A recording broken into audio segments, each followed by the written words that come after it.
Salve, salve família, eu sou Eloy Júnior e esse é o podcast da Família Militar. Seja bem-vindo e desde já deixa o seu like, compartilha e venha falar conosco, tá certo? Hoje estamos recebendo um grande profissional do meio jornalístico, ele, Josiel Ferreira. Tudo ok? Tudo ok, rapaz. Melhor agora, ao lado de grandes amigos, não é isso? A nossa vida é essa, é abraçar a cada um. E abraçar a notícia, a informação no nosso dia a dia, né? Tá no dia a dia. Jair, seja bem-vindo para mais um programa. Você que hoje é o nosso personagem principal à frente da ABEM do Brasil. Seja bem-vindo. É aqui um grande prazer estar aqui ao lado do meu amigo Josiel, amigo de longas datas. Quero agradecer a sua presença, é uma honra estar aqui ao seu lado, aí, compartilhando esse bate-papo aí. Vamos saber mais aí da vida aí do amigo aí, da correria. Josiel, um jornalista já renomado, reconhecido em todo o Brasil. Como que foi a sua formação intelectual, meu irmão? Rapaz, eu me lembro quando minha mãe saía às 5 horas da manhã e ia trabalhar. Ela trabalhava aqui na 302 Sul, que antigamente era sindicato dos taxistas, né? E tinha o Manelzinho. O Manelzinho foi candidato, ele era o presidente, né, do sindicato. E depois de 2 anos ele se candidatou e conseguiu, tá, ser o deputado do Distrito Federal. Minha mãe trabalhava ali no sindicato, eu, menino, sempre acompanhava, né, nosso dia a dia. E ali começou a minha trajetória, estudava perto mesmo, na L2 Sul, e ficava da L2 Sul para o sindicato, que era na 302 Sul. E foi passando, né, e meu primo entrou, na época, para a Gazeta Mercantil. Ah, que bacana, antigo, hein? Antiga, era jornal. Né? Aquela época era tudo no Telex, máquina ainda de... Olivetti. Olivetti, tabilografia, e ficávamos ali. E me convidou. Ficava ali me convidando à tarde. Eu entrava sempre às 2 horas da tarde. E comecei ali, como naquela época era contínuo, né? Contínuo. Então, assim, comecei a conhecer vários profissionais da área, né, de jornalismo. E aí fiquei ali por 5 anos e 6 meses. Era a Gazeta Mercantil Isto É Senhor. Porque a Isto É, a revista Isto É, o seu Domingos Garay, quando vivo, ainda tinha uma porcentagem, né, da Gazeta junto com a revista. E aí depois recebi o convite, meu amigo, para ir pelo estado de São Paulo. Chamava Estadão. Estadão. Né? E ali tinha mais de 216 profissionais, todas as áreas. Né? Então, assim, eu me lembro muito bem que o telefone ainda já era uma bateria grande, parecia aquela coisa do exército mesmo, sabe? Você puxava a antena e discava ali, coisa assim, meu amigo, tempo de outrora, mas... Faraônica até. nos fazia lembrar, acho que nós estávamos em filme. E aí veio a fotolito, e aí o Telex já melhorou, entendeu? E fiquei ali 4 anos e 6 meses. Aí surgiu a oportunidade para, né, de ingressar na revista Isto É. Eita, ali eu acho que foi o ápice mesmo, aprendi muito. Grandes profissionais, numa grande revista. Muito. A revista Isto É, pelos 28 anos que eu trabalhei nela... 28 anos. 28 anos. Inclusive, eu ficava no setor comercial sul, no Oscar Niemeyer, foi lá que eu conheci meu amigo Jair. Ah, daí que nasce a amizade. Pois é. E aí, sempre batendo na tecla, né, das reivindicações da área militar, né, dos praças. Nós estamos acompanhando ali, para você ter ideia, junto com o Jair, o Cláudio, né, o trabalho que a associação desenvolve e oferecia, né, principalmente para o praça. A questão salarial que até hoje, infelizmente, né, as perseguições. Então, assim, e chegavam muitas denúncias, né? E nós apurávamos, íamos aos fatos, fazíamos matéria, e o Exército mal respondia, era uma briga danada, mas eu acho que é o direito de cada um, a imprensa é livre, né? Então, acompanhei esse outro lado, né? E assim, a gente vê que a valorização dos praças ainda está a desejar. Tivemos um presidente, Jair Bolsonaro, que era militar, passou, sabe, da história, das reivindicações, mas infelizmente não abraçou essa causa tão nobre, né? Com todo esse know-how da profissão que você adquiriu, não só nos 28 anos, mas toda a sua estrutura familiar, que isso vem agregando conhecimento na sua formação, é lógico. Você vê que o jornalismo vem evoluindo nos últimos anos? Para você ter uma ideia, é engraçado, né? Antigamente, tinha uma notícia, por exemplo, nós tivemos várias, Pasta Rosa, Prêmio ESSO, caso inclusive da derrubada do Collor, né? Que foi o impeachment do Collor. Nós participávamos, né? Tu já trabalhava nessa... Sim, já trabalhava na Isto É. Então, inclusive, tinha o Mino Pedrosa, que era o jornalista que denunciou. Naquela época, nós frequentávamos, para você ter ideia, a casa da Dinda. Então, nós tínhamos um portão e um dia entrávamos ali e jogávamos sinuca, para você ter ideia ali, com os funcionários e tudo, e o Collor já saía, ia fazer o seu exercício. Fizemos cobertura, assim, né, do Palácio do Planalto, por muitos anos. Então, assim, o jornalismo, ele deu a tecnologia, ela modificou muito. Deu um up. Deu um up. Mas o que acontece? Eu ainda sinto falta daquele faro jornalístico no sentido de você ir afinco, ir atrás da informação. De você ir lá e se informar mesmo, pesquisar, entrevistar, questionar. Hoje tudo é na era digital. Essa inteligência artificial sendo criada, chegando, não sei se isso vai agregar tanto. Inclusive, outro dia eu estava até pesquisando 5 pontos para a gente identificar o que é inteligência humana na escrita ou se é inteligência artificial. Não sei se isso é tão benéfico ao meio, né? Não, ela vem ajudar. Ela ajuda. Ela ajuda. Agora, a gente tem que ter muito cuidado. Porque hoje em dia existe quando você faz... Inclusive, essa semana eu estava até pesquisando, dando uma olhada, fazendo alguns testes. Existe aquela gratuita, onde você faz ali, só que aquilo... atualizações da ideia, né, da inteligência artificial, ela foi até 2021. Já estamos em 2023. O mundo é dinâmico. Justamente, a informação, ela vai... Cada dia que passa é uma nova informação, novo fato. Dado, novo fato. Então, assim, é por isso que eu falo que é de suma importância irmos atrás. Então, por exemplo, se você tem uma denúncia, né, e se essa denúncia você não procurar a outra parte, porque jornalismo é isso. Nós precisamos dar voz também a quem é o acusado.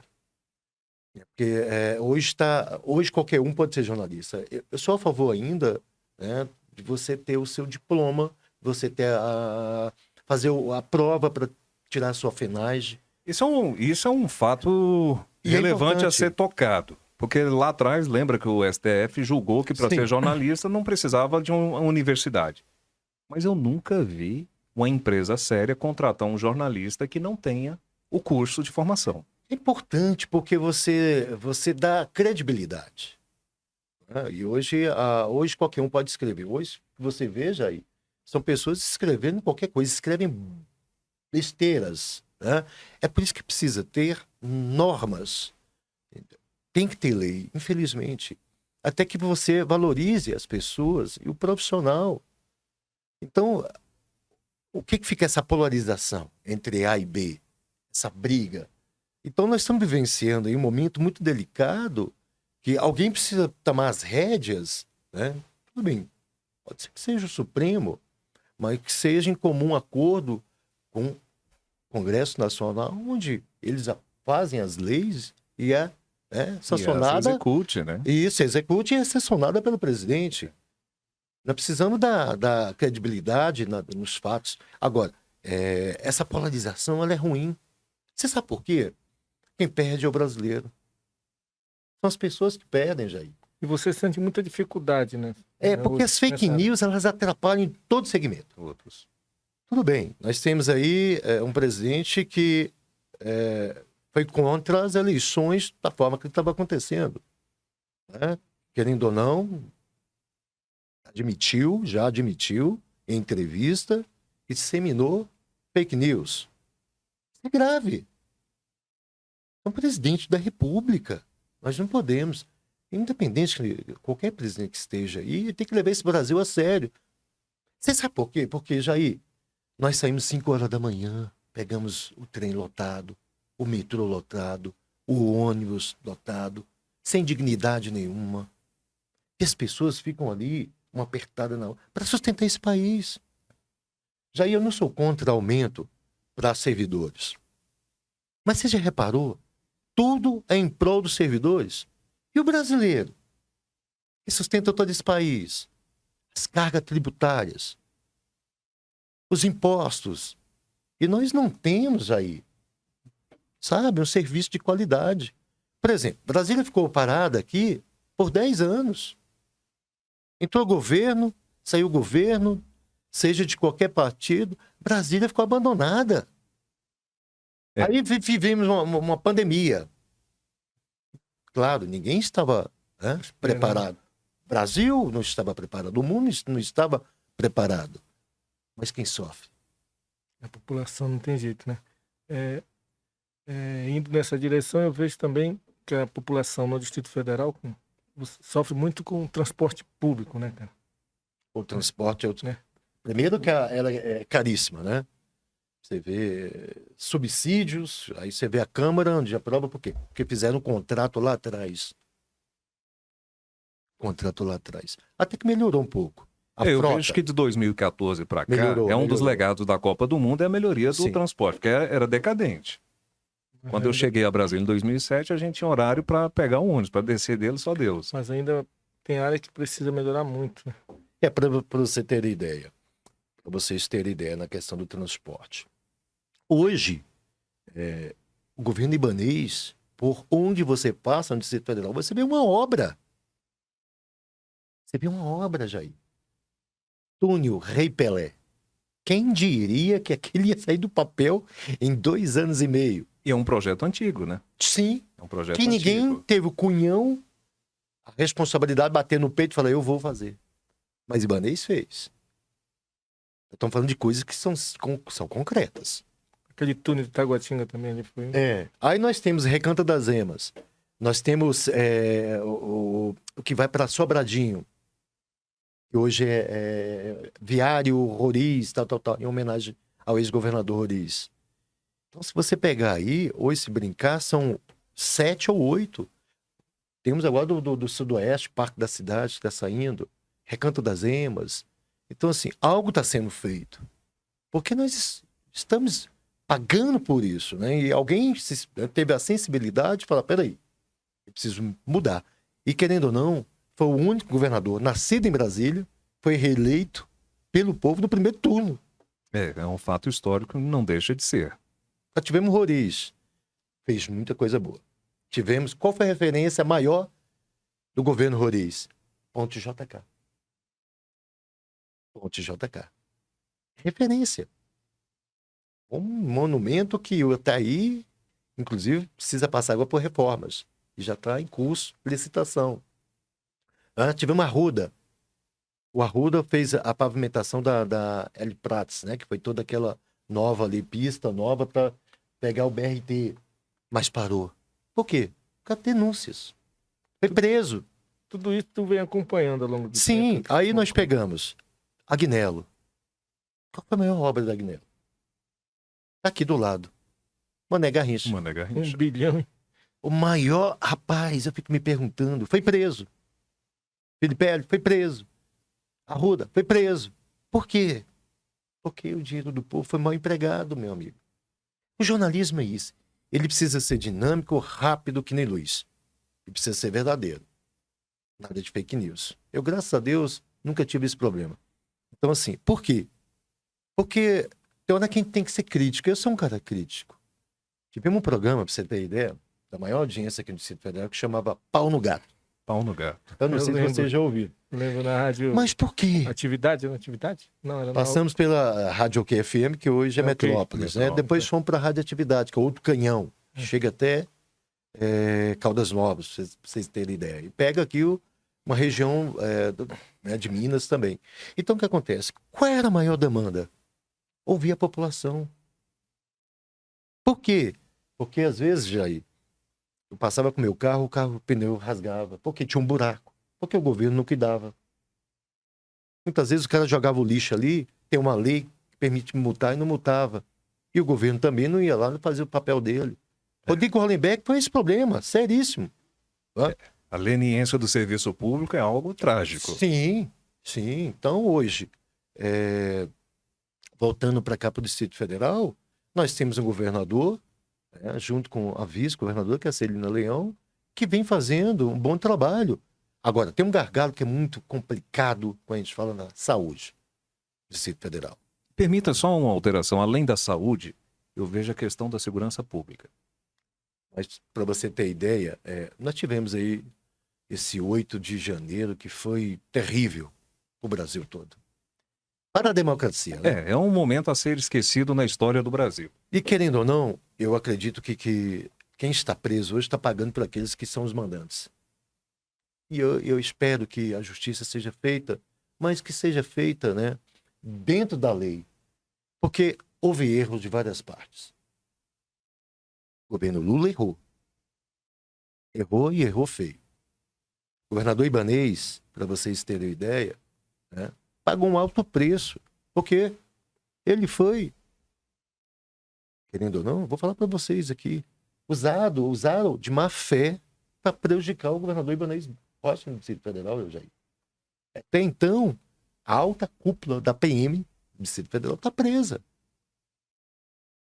Mensagens. Assim, não estou aqui querendo, claro, que eu quero que seja investigado e que estiver pessoas inocentes, que elas sejam, né, liberadas pelas justiças e aqueles que fizeram por onde merecer sejam punidos. Isso é ruim para a nossa democracia.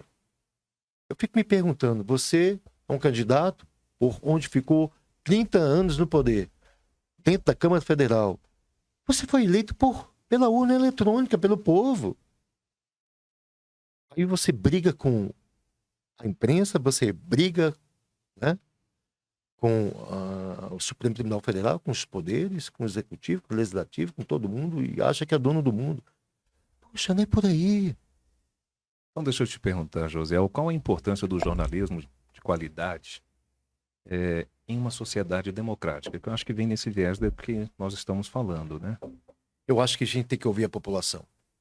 Nós temos que dar voz, principalmente para aqueles que mais precisam. Por quê? Já vivenciamos num país difícil, né? A desigualdade. Temos aqui no Palácio do Planalto pessoas que moram aqui ao lado passando fome. E essas políticas públicas, ela tem que chegar, né, Jair? Principalmente aqueles que mais precisam. Pra você ter ideia, eu passei 2 semanas sol nascente e pôr do sol. É considerada, né, pelo IBGE como a maior favela do Brasil. Do Brasil. Superou a Rocinha. O número de habitantes lá, de casas de habitantes. O seu sol nascente. Sol nascente e pôr do sol, porque é uma só. É uma só, né? Eu poderia ter deixado o pôr do sol com o Ceilândia. Era a minha opinião, porque não tem aquele encontro, né? Mas enfim, acharam melhor, tudo bem. Por quê?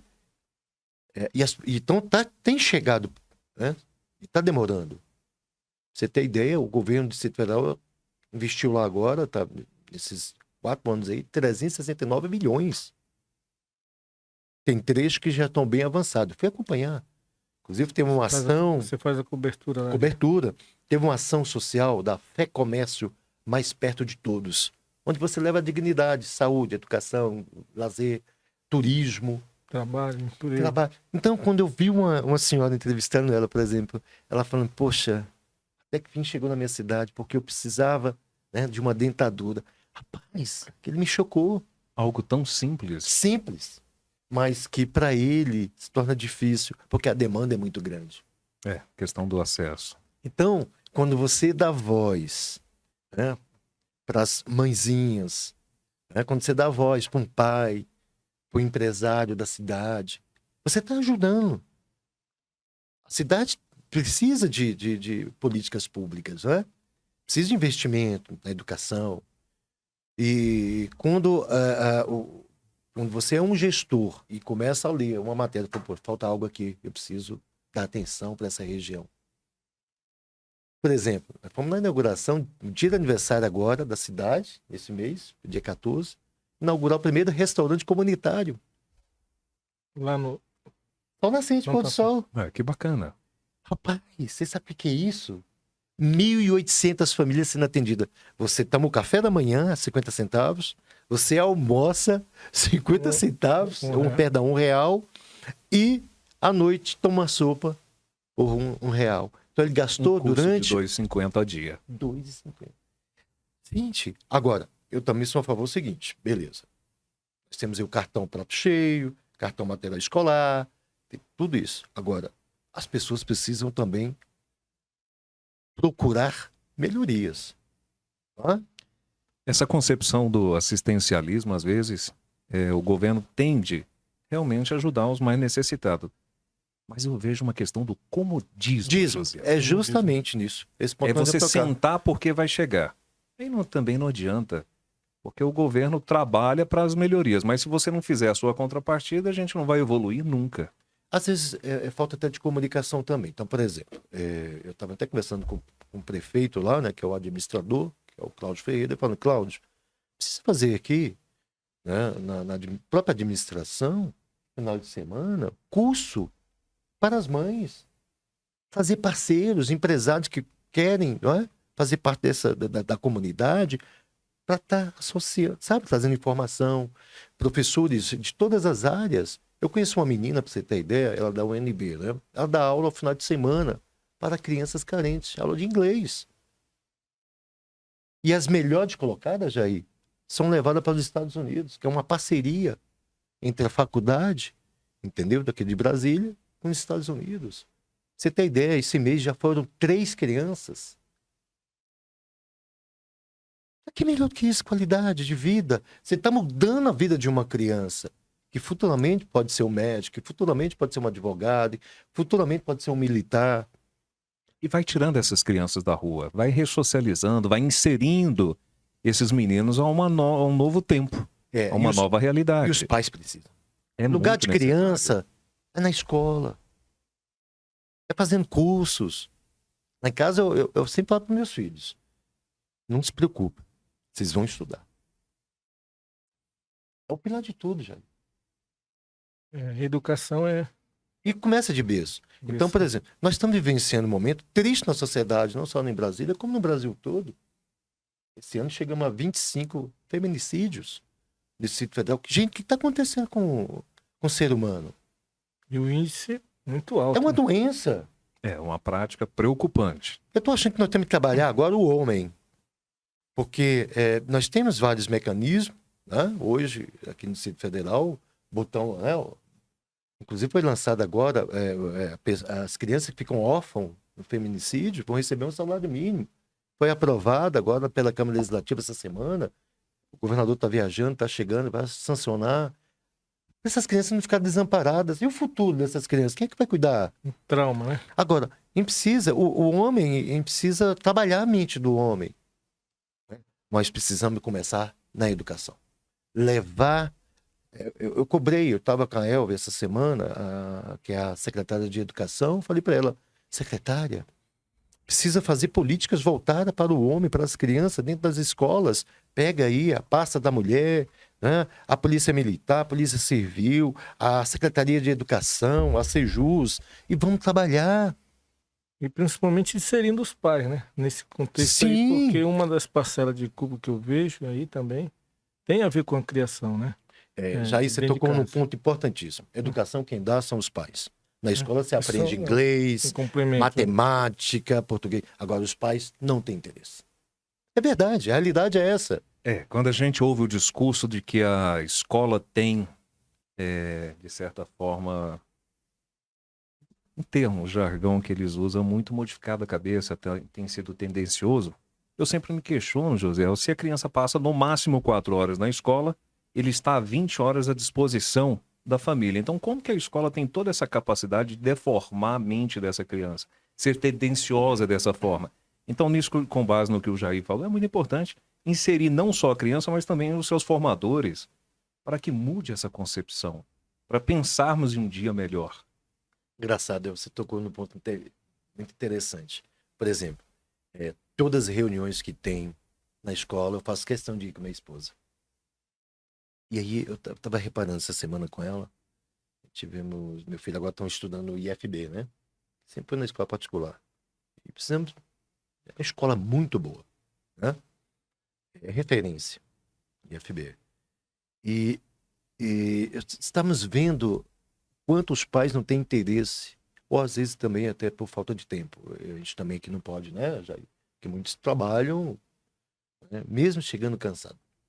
E às vezes eles colocam sempre as reuniões para finais de semana para que o pai compareça.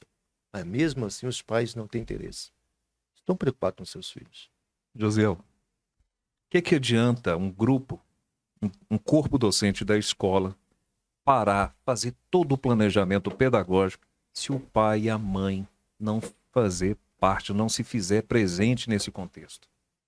Eu acho não tirar um dia da semana, uma vez por mês ou pelo semestre, para participar ativamente de uma reunião.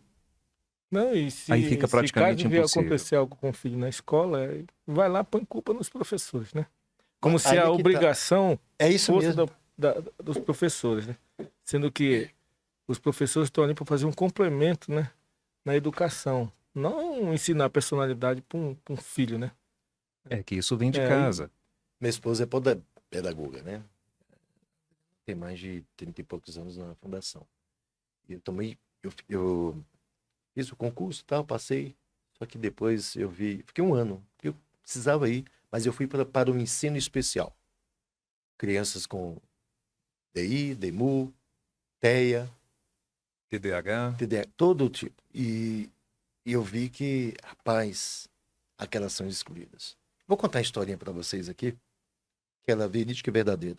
Uma vez eu não vou dar o nome do senador, mas eu comprei uma briga com ele. Que teve na escola, foi lá, prometeu para aquelas crianças e não cumpriu. Rapaz, aquele ali, toda vez que ele me vê, ele lembra e fala: Josiel, você foi um carrasco. E eu bati muito isso na rádio. Por quê? Porque essas são excluídas. Essas são esquecidas. Por lei, elas têm todos os direitos, como qualquer outra criança. Né? Hoje você não pode colocar uma criança com 32 alunos numa escola regular. Precisa de um monitor. Precisa de cuidados especiais. E nessa escola, para você ter ideia, tinha informática, natação, tinha a área toda pedagógica trabalhada, né, que os professores faziam, então ele passava por cada um. Cada um. Nós atendíamos ali mais ou menos de 12 a 18 alunos. E cada professor tinha o seu horário com o aluno. Saía dali ali para informática, saía dali para natação, dali. Rapaz, sabe a satisfação de você ver a evolução de uma criança? Muitos estavam atrofiados porque ficavam em casa, não tinha mobilidade, não tinha... Porque não tem condições, né? A maioria são de pais, inclusive os pais que abandonavam a mãe. E, inclusive, eu queria até elogiar um deputado aqui, que é o Laerte Bessa. Nós conseguimos uma mesinha chamada Playtable. Ela é tipo touchscreen e ela interage com a criança. E aquilo, rapaz, era uma satisfação tão grande. A criança começava a ver a mesinha, você colocava várias figurinhas, ele podia pintar, sabe? Tudo no ramo da criança mesmo. Porque são crianças. E ela interagia de uma forma e deixava ele tão feliz. O pai ficava ali assistindo. E eu falava: posso filmar? Eu falei: pode, mãezinha. Ele nunca fez isso. A tecnologia auxiliando na evolução, na deficiência da criança. Então, assim, o Bessa esteve lá presente, quando deputado, foi o único que abraçou. Claro que tinha outros que implementaram, por exemplo, a cobertura de uma quadra, outro melhorou a questão da piscina, do aquecimento, assim. Mas isso é uma obrigação deles, não é um favor. E é que eu falava: aqui dentro não se faz política. Aqui dentro você veio para cumprir a lei. José, eu entendi. Acabou. Então é isso. A gente precisa ter, sabe, essa comunicação. Nós temos um grande problema que, assim, a maioria dos parlamentares hoje são blindados, né? E passa pela assessoria, meu amigo. Eu lembro muito bem: José, vamos estar na Câmara Federal, vai ter isso, mas o que você precisa aí? De abraçar a causa, a gente íamos mesmo.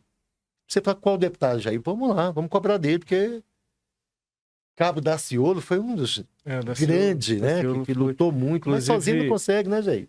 Se alguém for ver esse vídeo aqui, eu quero mandar um abraço para ele. Hoje ele está com... Retificando, se alguém for ver, não. Milhares de pessoas têm nos acompanhado. Não, amigo dele, né? Se algum assessor do Cabo Daciolo estiver nos ouvindo ou assistindo, que transmite a ele. Aí a nossa pesar aí pela perca da esposa dele, né? Hoje pois é.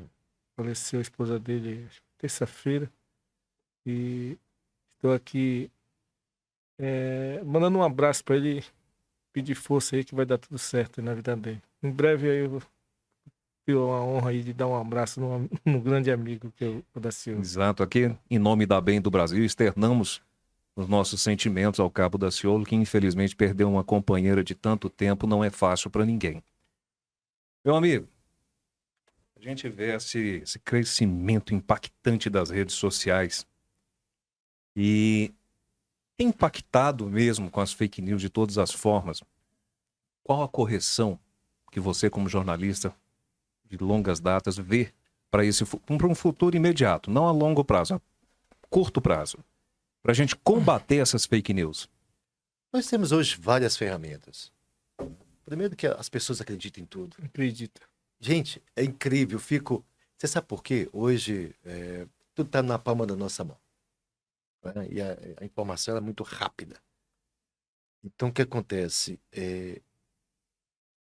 O brasileiro, eu fico me perguntando, gente, ele tem preguiça de ler, tem preguiça de pesquisar, de se informar. E muitas vezes, sabe, que quando você idolatra alguém, é a pior coisa que tem. Acredita em tudo. Vou te ser sincero, eu tenho esperança ainda. Mas a decepção também é grande por parte dos grandes políticos. Porque eles não estão preocupados com a sociedade, com a comunidade. São poucos. Muitas vezes eles fazem ou faz algo, entre aspas, porque precisam, porque senão perdem, né, suas emendas parlamentares e aí ficam ali esquecidas. Né? Mas, enfim, eu acredito que as pessoas têm que ir afinco, elas têm que pesquisar, ler, se informar. Nós temos ferramentas, gente, hoje, gratuita, na própria internet, o Google é uma delas. Se informe. As pessoas acreditam em tudo. E outra coisa, elas são formadoras de opinião, claro, mas é como se fossem juízes, sabe? São lacradores, né? Já te crucificam, sabe? Dão um veredito, aí você se torna a pior espécie. Eu, por exemplo, foi um lance desse aí mesmo que você acabou de falar, uma fake news. Eu fiz uma matéria, nessa época, quem estava no governo era o Rodrigo Hollenberg. Né? E um dos assessores dele pegou minha matéria, usou o celular, que é de bem público, e colocou lá, fake news. Fake news na minha matéria. Assinada por você. Isso. Aí, esparramou. Falei, beleza. Só que eu tinha os documentos, eu não tinha publicado os documentos, né? E coloquei que próxima matéria, né? Porque eram 2 matérias, viria os documentos. E beleza. Peguei,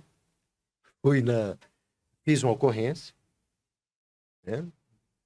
Que ele estava usando um bem público, celular, que era pago pelo poder público. E fiz a outra matéria e coloquei toda a documentação. Aí ele me liga e pede desculpas. Ah, sim.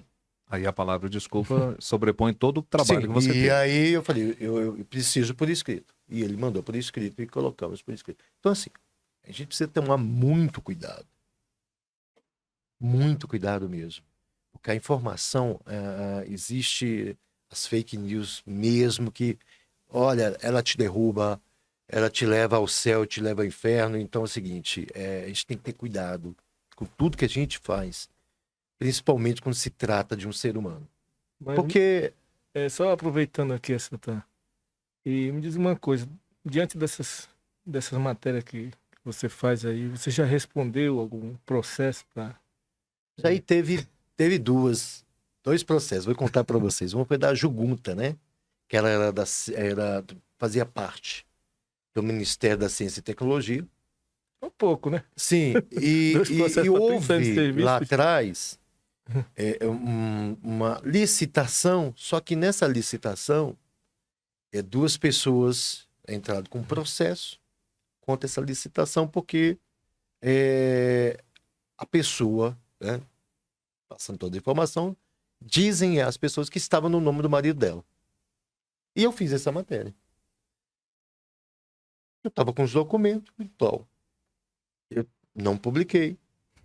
E entrei em contato com o advogado dela e explanei tudo de certinho e mostrei para eles que estava ali. Mesmo assim, ela entrou com o processo e tudo.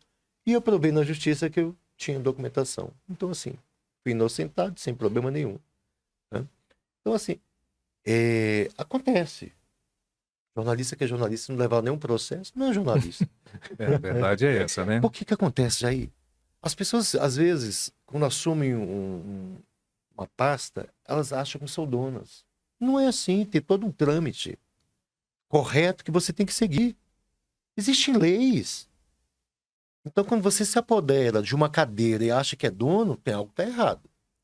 E aí, ela passa por cima de todo mundo, principalmente de uma junta que trabalha dentro do ministério, que tinha alertado, e mesmo assim ela passou por cima, porque se acha melhor do que os outros. Então, enfim. Então, acho que o papel da imprensa é esse, é trazer fatos verídicos, né? Fatos verdadeiros, mostrar que o bem público é do povo, que o dinheiro colocado em qualquer local que seja de obras públicas tem que ser prestado conta, e as pessoas têm que acompanhar isso mesmo, têm que fiscalizar. Você tem fiscalizado o seu deputado que você votou? Te pergunto. Você tem fiscalizado o seu governador, o seu presidente? Nós temos os portais de transparência, onde tudo são gastos. As pessoas não acompanham. Hoje nós temos vários aplicativos que permitem isso. As pessoas têm preguiça de ler. Não, e esse portal de transparência, assim, eu fui no FNDE, né? Pegar informação de um colégio que tem lá na minha cidade, que tem anos que está construindo e nada. E simplesmente me podaram de acesso à informação. Mas não é do povo, cara. Entendeu? São coisas que a gente ainda tem que muito avançar em relação a isso. Estou falando no nível federal, né? Nível federal, né? Mas foi lá no seu estado? No meu estado. Tem uma escola construindo pelo FNDE. Eu fui aqui no FNDE daqui, federal, né? Para saber como é que estavam os recursos e tudo. Mesmo assim, eles não prestaram a informação desejada. Então, essa precisa ser melhorada ainda, né? Deixar... Nesse caso, quando é assim, a gente entra muito em contato com a assessoria de comunicação. E a gente faz via e-mail, né? Para ficar registrado. Então, é por isso que é importante. Muitas vezes a gente entra, quando faz uma matéria, né, e o autor, né, ou o acusado, ou não responde, a gente coloca e deixa ali, ó, em contato, até o fechamento dessa reportagem. E o espaço está aqui, está aberto. Ele é garantido. E isso é de suma importância. Precisa, né?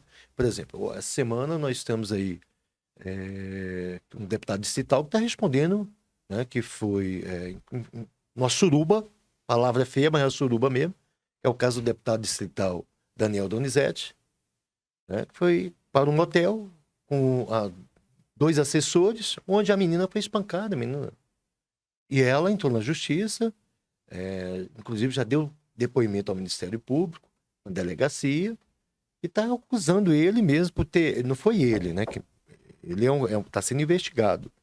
O assessor, segundo ela, é que bateu nela, mas que o deputado presenciou e não fez nada. Isso é grave, gente. Então, às vezes, aí, precisa se cortar na carne. E a Câmara Legislativa tem que fazer esse papel. Como é que eu vou prestar conta? Como é que eu vou fazer um evento de feminicídio, contra o feminicídio, o Agosto Lilás, que foi agora, terminou ontem, entendeu? Como é que eu vou defender a mulher se na minha casa existe uma pessoa suspeita? Tem que se abrir investigação. Cadê o Conselho de Ética? Corregedoria? Quem representa o povo? Não é verdade? Então, assim, inclusive, os advogados entraram com 2 representações já na Corregedoria da Câmara Legislativa e eu espero, entendeu, que os fatos venham à tona. Precisa ser investigado. Câmara Legislativa do Distrito Federal, ela representa o povo. Você tem que defender. E o deputado, eu entrei em contato com ele, inclusive falou, não, isso não tem, já está tudo resolvido, não tem mais nada. Eu falei, não está, deputado. O senhor tem que responder. Enfim, então é isso. Eu acho que o jornalismo é isso. Ele tem que ser investigativo, ele tem que ser verdadeiro, ele tem que trazer fatos verídicos, né, e ser comprovado. Porque é isso que a sociedade precisa. E que tem que cobrar é a sociedade. Por isso que Josiel Ferreira é reconhecido a nível nacional. Ele traz a notícia nua e crua. E agora eu quero agradecer aos nossos patrocinadores, nossas pessoas que conhecem o nosso trabalho, têm investido para nos ajudar aqui no podcast A Bem do Brasil. Januário, escritório de advocacia militar e securitário com 21 anos no mercado. Não podemos deixar de aqui agradecer a LTI Consultoria. Tem nos abraçado, tem trabalhado no nosso site para breve estar pronto e funcionando para todo o Brasil e o mundo. Asa Gaúcha, forte abraço a toda a família Verlan. Obrigado pelo carinho de sempre.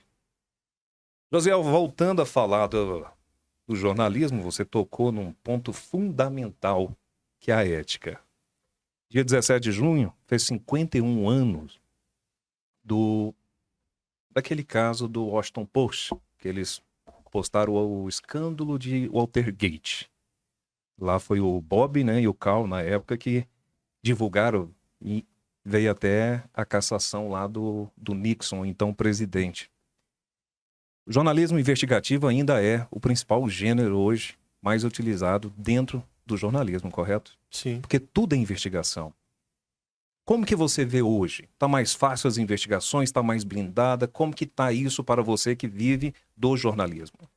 A tecnologia tem nos ajudado muito. Ela está mais... A informação está mais acessível. Né? E a população tem cobrado muito isso, né? Então isso facilitou bastante. Os órgãos competentes, como o Ministério Público Federal, a própria OAB. Então, assim, há um conjunto muito grande para que isso seja transparente. Eu costumo dizer assim, quem não deve, não teme. Né? Então, assim, eu acho que a pessoa que faz esse tipo de coisa, né, que usa o dinheiro público, né, de má fé, para o bem próprio, ele está matando a sociedade, ele está matando um pai de família, uma mãe de família, está deixando de ser investido na educação, na saúde. Quando há desvios de condutas, rapaz, quem perde é o Brasil. Quem perde são todos nós. Perde a educação, saúde, segurança. Né? Você pode estar investindo, né, nessa juventude que está aí solta sem fazer nada, abrindo novos postos de saúde, abrindo novos postos de trabalho. Eu costumo dizer, agora nós tínhamos falado em relação à dignidade, né? Para que é melhor a dignidade que dar trabalho para as pessoas? Eu acho melhor do que você estar dando cesta básica. O trabalho é essencial. Não é? Senão a pessoa fica no comodismo. Porque se ela ganha 3, 4, né? Digamos assim, benefícios, ela cai no comodismo, não quer trabalhar, fica o dia todo ali no Zap, nas redes sociais, e não progride, o Brasil não cresce, não coloca a mente para trabalhar. Acho que a educação é o pilar de tudo. Falta muito custo técnico hoje. Mas falar uma coisa para você, hoje está muito mais acessível. Por semana, por mês, se você brincar, o SESC abre oportunidade, a Senai abre oportunidade, há curso de qualificação aqui, gratuitos. Qualifica aqui DF, por exemplo, vai abrir 1.800, o Jovem Candango, essa semana pegou 300 alunos, vai abrir agora mais 1.700, 1.500. Os 1.500 em atuação em todo o Distrito Federal. Todo o Distrito Federal. Só porque o que acontece? As crianças elas vão estudar normal, vão ganhar o seu auxílio, vão ter cursos. Olha que bacana. Você está tirando o seu filho da rua? Isso é ótimo. Ele vai trabalhar em partições públicas, seja na administração, seja numa pasta da Secretaria de Educação, seja na Secretaria de Esporte. Então você está dando dignidade. É isso que as pessoas precisam. Qual o futuro para essas crianças? Analfabetos funcionais e que no futuro... Preguiçosos. preguiçosos fadados a ficar à mercê da sociedade. E não, fica dependente dos pais. Até quando? Isso a gente vê cada dia mais um Não é, crescimento Jair? absurdo na sociedade de filhos com 40 anos sobrevivendo ali de uma renda fixa do pai ou da mãe. Muito. Você vê o número de jovens desempregados no Distrito Federal? É altíssimo ainda. 20% é muito. E é difícil um comércio no Distrito Federal que não sente a necessidade de mão de obra. Todos os comércios que eu passo falam da dificuldade de captação de pessoas para o trabalho. Qualificação profissional. Esse é o grande gargalo. Esse é o grande problema em todo o Brasil. Em todo o Brasil. Então, se você se qualifica, rapaz, você cresce. Nós temos cursos de inglês, espanhol, japonês. Meu filho terminou agora, 5 anos. Pai, hoje eu sou diferente. Eu falei, que bom, filho. Hoje eu posso dar aula. Porque foi no CIE. Aprendeu 5 anos. Ali, ó. Estudando e fazendo o curso dele de línguas. Então é isso. Acho que o pai precisa motivar o filho. O pai tem que, sabe? E hoje tá difícil também. Tá difícil. Rapaz, tem hora que eu morro de rir, né? Essa semana foi sábado. Falei, Jean, meu filho, um dos dele, né? Tem 14 anos. Eu quero acompanhar suas tarefas. Aí, pai, você não acredita em mim? Você acha que eu não faço os meus deveres? Eu falei, não, porque eu quero aprender. Desarmei ele todo. Hoje que você aprende é coisa diferente. O que eu aprendi lá atrás, no tempo de outrora, meu filho. Mas essa cobrança, você tira seu filho do laço do reducionismo intelectual. Porque quando o pai está a par dessa parte pedagógica em casa, você obriga ele a evoluir. Hoje a maioria dos pais que eu vejo, infelizmente, deixa o filho no celular. Pronto, tá resolvido. Ele ficando quietinho, tá ótimo. Lá em casa tem uma regra, né? Eu não sei se você já viu esse vídeo. É muito engraçado. Minha esposa, celular aqui, celular aqui, celular aqui. Eu morro de rir. Mas ela tá certa. Tem que ter limite, né? Josiel, depois de 28 anos numa revista, passar pelos principais meios de comunicação do nosso país, como que nasceu o Tudo Ok? Rapaz, eu quando saí da revista Isto É, tá? Juntou, eu morro de rir, 3 patetas que a gente falávamos, né? Que era eu, Mino Pedrosa e Lindaulo Gomes. Isso em que ano, José? Rapaz, eu saí da Isto É, não tô lembrando, não sei se foi em 2009, 10, por aí. Acho que foi isso, 2010. Aí nós conversamos com o Luiz Esteves, que é o dono hoje do Metrópolis e da Rádio OK, e fazer um programa de rádio desse jeito. E aí o Luiz topou. Como seria o quadro? Nós falamos, pau no gato. Então o Pau do Gato ele antecede o Tudo Ok. Isso, porque o Tudo Ok surgiu depois, porque eu tinha um programa depois, o Pau no Gato era de segunda a sexta, né? No rádio, nós falamos muito sobre política de Brasília, tal. E o Tudo Ok surgiu, foi aos domingos, que era Domingão Tudo Ok. Programa só de entretenimento, entrevista com personalidades, música, saúde. Era o verdadeiro podcast no rádio. Perfeitamente. Então, assim, não tinha vínculo nenhum. Projeto pessoal seu. Isso, projeto pessoal meu. O Pau no Gato, não. O Pau no Gato era de segunda a sexta ali, falando, né, da política e tal. E mostrando as mazelas do Distrito Federal. E o Domingão Tudo Ok foi diferente. Pra você ter ideia, até a Ivete Sangalo já participou do meu programa. Juventude ao Vivo e tal. Bel, que é da banda baiana. Chiclete com Banana. O Bel, que eu cobri muitos anos aqui, né? Michele Candanga em Brasília, na época era boa demais. E aí o Tudo Ok surgiu a partir daí. Criei um site desde 2009 e fiquei ali com ele só fazendo entretenimento, entrevista, tal. Quando eu saí da rádio, né, surgiu um convite para mim ir para a radioatividade. Fomos para a radioatividade. Só que eu continuei na atividade na Rádio OK, com o meu aos domingos. Aí eu falei, não, tô cansado.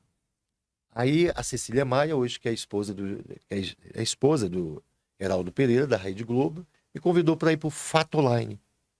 Esteve aqui em Brasília, um grande empresário, e fiquei um bom tempo ali. Eu trabalhei, por exemplo, com o Gabriel Pensador, que fazia parte, a Belisa, que era a mãe do Gabriel Pensador, André Meirelles, Thales Faria, aqueles nomes renomados do Distrito Federal.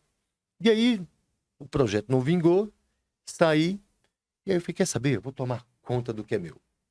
E aí, dei aquele amp no portal, Tudo OK Notícias, só falando coisas boas. Entrevista, entretenimento, a saúde, educação, esporte. Então, tudo que... Ação social, uma área que eu adoro.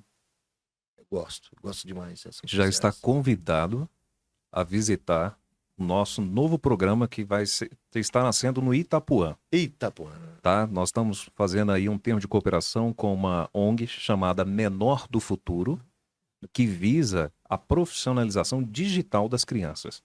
A ABEM tem abraçado essa causa e você já está convidado a ir visitar. Eu quero que vocês vão conhecer lá na Ceilândia o Instituto Aide Araújo, onde atende mais de 550 famílias carentes, né? Pega ali Sol Nascente, Pôr do Sol, Penorte, Pessul, Ceilândia toda, né? E engraçado, foi muito engraçado, o governador teve lá, ele e o vice, né? Para entregar, ficou olhando a cesta básica, eu coloquei os dois para trabalhar, para entregar a cesta, eles pessoalmente. Rapaz, quando fui, só no sábado, quando foi no domingo, ele liga e fala, não aguento nem levantar o braço. Eu falei, tá vendo, governador?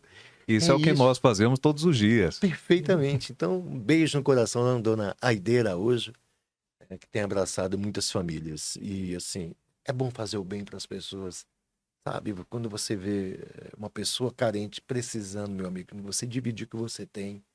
E é isso que ela faz lá. E a nossa vida é essa. Tudo isso aqui é passageiro, amigo. As pessoas têm que colocar isso na cabeça. Porque não levamos nada. Se você puder levantar, abraçar tudo seu passa filho, tão rápido. Passa rápido. Ah, mas é fácil assim não, Júlio. Nosso consciente. Tá no coração, meu amigo. Quando você coloca isso como meta na sua vida, você consegue tudo, cara. Consegue. E outra coisa, Deus te dá em dobro, cara. Sem você menos pedir, Ele te dá. Eu tenho recebido muitas bênçãos.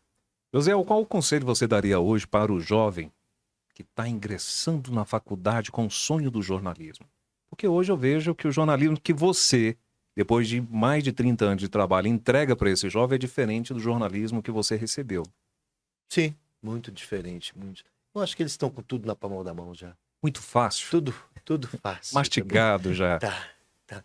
Mas essa juventude, eles pegam tudo assim no ar. Eles entendem. Hoje as redes sociais estão aí, né? Hoje elas que estão comandando tudo. Pra você ter ideia. Agora, é engraçado, você tocou no ponto legal. A informação certa, correta, as pessoas não têm interesse. Agora, vão gostar de fofoca lá longe. Eu faço essa experiência porque eu fico comparando o acesso, né, das matérias. Eu vejo que a fofoca ganha de 1000. Principalmente fake news. É incrível, mas assim,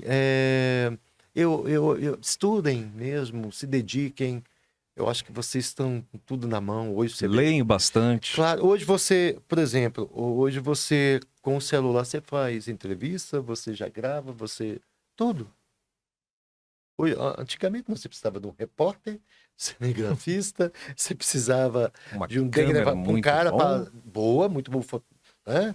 Cinegrafista, você precisava do cara para degravar, então hoje não, meu amigo. Hoje você tem tudo na palma da mão, os aplicativos fazem tudo por você e te tá tudo mastigado. Então é isso, leiam bastante, se informam bastante, vão atrás da informação, ela tem que ser precisa. E saia na frente. Todo mundo sai na frente, eu acho que cresce muito mais. Quem cresce é o Brasil. Né? José, o tempo que nós temos é curtíssimo, porque poderíamos passar o dia inteiro aqui ouvindo as suas histórias nesse bate-papo gostoso. Quero te agradecer mais uma vez pela sua presença tão prontamente. Acolheu o nosso convite. Jair fez questão de te ligar. Nosso muito obrigado em nome da Associação Beneficente Militar do Brasil. Jair, eu que também quero agradecer, né? Estou devendo uma visita para ir lá tomar aquele whiskyzinho lá na casa dele. Não, mas obrigado aí, meu irmão, pela Jair, você sabe que você mora no meu coração, né? Eu costumo dizer, não paga aluguel, né? Eu acho que a bem do Brasil, acho que é isso. É família, né, Jair? Família. É abraçar todas as causas. Vocês têm feito isso, né? Parabéns. Eu fico feliz quando tem pessoas que pensam além, né?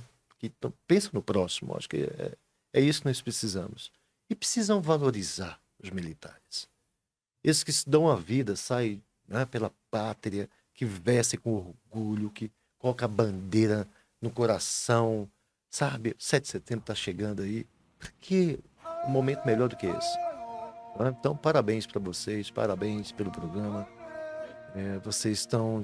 Olha, estou orgulhoso de estar aqui hoje. Meu muito obrigado e que Deus abençoe a cada um. Família Militar, aquele abraço, muito obrigado. E até o próximo programa, se Deus quiser.